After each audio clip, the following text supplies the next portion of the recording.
పొద్దున్న ఒకసారి సాయంత్రం ఒకసారి పర్వాలేదన్నారు పెద్దవాళ్ళు. సావిట్లో ఒకసారి సందిట్లో ఒకసారి చలి కాగాలన్నారు చిన్నవాళ్ళు. కొక్కలో బంగారు కోడి ముద్దడితే ముదిరింది వేడి.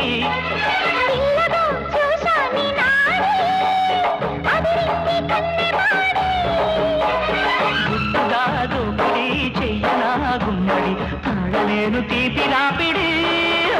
నిన్నేమడగను ఎట్టాడగను ఒకసారి ఒడిలోకి రమ్మని.